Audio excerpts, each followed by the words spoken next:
Are you cool with it?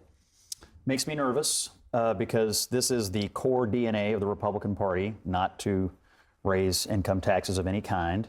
That's number one. Number two, I can understand the political impulse because if you do it, it takes off the table the Democratic attacks. Oh, you're just cutting taxes for they the wealthy. They would throw parties for him, probably, because this is what they've wanted. Number three, what I worry about tactically is that it will probably split the Republicans in the House and the Senate. You may have some that go with him and some that don't. And it's already a fraught enough process to get reconciliation done that this could be a wrinkle. The most important thing they can do is make permanent the president's tax cuts. If they don't do that, that'll be the largest tax increase in American history. That's project one. To me, if this endangers that, that makes me nervous for the president's overall agenda. Scott Jennings sounds the alarm on Trump's reported tax plan, and the CNN panel is visibly shaken. In this intense segment, Jennings admits it makes me nervous. As the table scrambles to make sense of Trump's bold economic strategy, is this fear real or just more anti-Trump media spin? You decide. I think one of the reasons, though, that we're even talking about this is because somewhere, somehow in the White House, they're realizing that the math isn't mathing, that they're going to have to figure out how to make all of these promises work. And it's going to cost a lot of money. And the tariffs are not sustainable to quote unquote pay for it, which is questionable whether they would in the first place. Well, not only are the tariffs not sustainable, but the deals will not be done fast enough. So if you look at the three different ways that the Treasury Secretary has talked about raising money, right, he has said it would be a combination of DOGE, things around efficiency, IRS, et cetera, tech, right? We've talked a lot about that. The trade deals, but the trade deals are going to take time, right? Most of those trade deals will not be done until the end of the year. And so now what you have to ask yourself is, where can we raise the funds? Now, this is only going to be about $68 billion over the next 10 years, so it's not going to be the fix. You mean raising the taxes? Raising the taxes on the rich from 37 up to 39.6, I think it is, if you're making $2.5 million. Just round it up to 40, it sounds better. It rounded off, yeah. But I mean, this is why, look, for so long, Republicans have said no raising taxes on anybody because nobody should be paying more taxes. Democrats, they historically have set that number at $400,000 or something around that number because there's a lot of support for that. 58% say that people making over $400,000 should have their taxes go up. So, Ben, are you ready? Are you ready to do it? Number one, this is not going to happen. Two, I think this is probably some art of the deal and some trolling from Trump where he's like, all right, let's throw this on the table and watch what happens. But the third thing is, go back to the tariffs. They will absolutely be done by the end of the year. The big ones, the most important ones, they're going to be done by the end of the year and probably long before the end of the year. So this idea that like the math doesn't add up and we got a big problem here, it's a little rich. Hold on. It's a little rich. We just don't know how much we're going to take in. It's a little rich from people that have had no problem with a massive, trillion-dollar deficit to say, oh, now we got to raise taxes 2% on the rich or we're going to run out of money. Trade deficits are. You've got Scott Jennings saying it makes me nervous. Nervous about what exactly? That the president of the United States is using his authority to fix a broken system? Oh no, Trump wants to raise taxes on the ultra-wealthy by 2% and maybe adjust a few things to extend his middle-class tax cuts. How horrifying. Let's cut through the media noise. They're not exactly afraid of Trump screwing this up. They're afraid he's going to succeed and prove them all wrong. This entire CNN segment is a masterclass in fear-mongering. It'll split the Republican Party. The math doesn't add up. The trade deals won't come fast enough. It's all spin, manufactured panic to distract from the fact that Trump is doing something bold. He's rebuilding the economy for the American worker. Not what the president says that they are. And I think you know that. No, but they're going to get done soon. But here's the thing, Ben. Hold on a second, Anna. Let me follow your logic just for a second here. The trade deals get done. Let's say that they get done.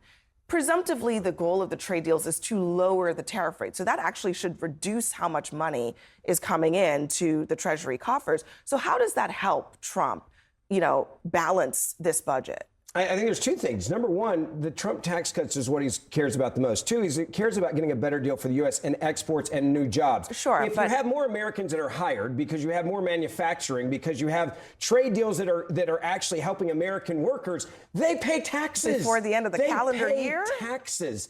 I think that's the part that people are skeptical So if about. Americans make more money in manufacturing, and that's what the president said. We need better jobs. We need to stop exporting jobs. We need to have more manufacturing in the U.S. You're going to have a lot of taxes that are going to be paid. And if you have money that's actually coming in from tariffs, as we change some of these, which there is more money coming in now, I think there'll be more money than over last year when this is all said and done as well. You have a better plan for this country from the president. So I don't think this is some crazy idea. And again, the idea that somehow now there's a massive crisis over this and he's got to raise tax on the rich. I'm sorry. Well, no. Here's the reason that he's considering raising taxes on the rich is that he wants to extend his tax cuts. Yes. But he also wants no I think taxes it's on trolling debt. Democrats. He also wants no taxes on Social Security. He also wants no taxes on overtime. Okay, let me say a couple He's of made a lot things. of promises. I'll see this tax increase on people making over $2.5 million.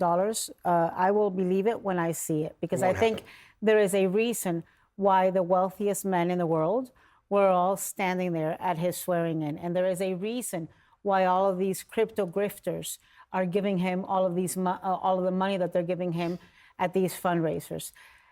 I really have an issue when and I've heard a lot of people talk about short-term pain and it'll be done by the end of the year.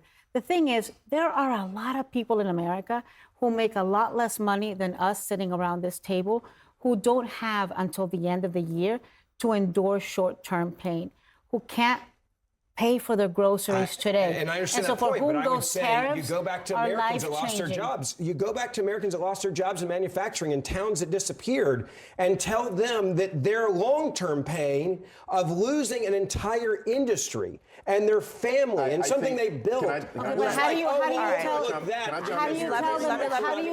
that when they can't pay for the doll for their kid? How do you tell them that when they can't pay for their groceries this week? I think Hold on, Ben. Bakari. Listen, or me and Scott, we'll just have our own little show. Listen, I think you're betting on some level of consistency, Ben. And I think you're betting on some level of actual policy. And what the president hasn't done is laid out any of that. When we're talking about tariffs, the first deal that was cut with the major country is who? The UK. Yeah. We have said who came first gets the best deal. We have a $12 billion surplus with them. It does absolutely nothing to our bottom line. It doesn't help us pay for those things. That's totally not true. Yeah, that that's is not true. completely a lie. Like McCarthy, that's just wrong. That's totally wrong. We couldn't get our beef into the UK. There's Hold a on, couple let me of let reasons why Alexis that's know. wrong. You're right about the $12 billion surplus, right? If you look at them, and they're the sixth largest economy in the world, right? They are not one of our top three trading partners. I get it. We're all focused on Canada, Mexico, and China. Although I do think we'll have a deal with India and Japan very soon. Yes. Number one, I think it's critically important they got this deal done before they meet with China this weekend. Set a precedent. Set a precedent, number one. Number two, if you look at autos, steel, aluminum, that was a big part of this deal. And so if you look at what the automakers did is they suspended guidance a week ago because they couldn't forward forecast their performance. The consistency, they had none A of it. key Correct. piece of this was the autos, the aluminum, and the steel, and the other part was agriculture. That is a big part of the president's agenda.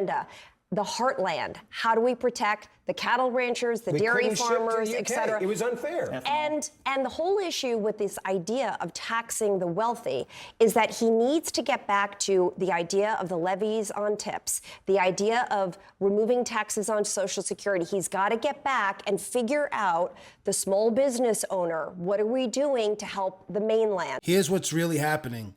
The establishment is panicking because Trump is not running a business as usual playbook. He's flipping the system on its head. He's prioritizing exports, American jobs, and tax relief for the working class, not just Wall Street.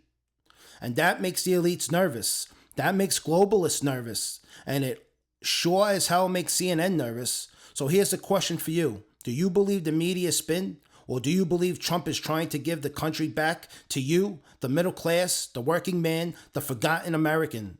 Drop a comment below, smash that like button if you're done with the fear games, and don't forget to subscribe because we're just getting started.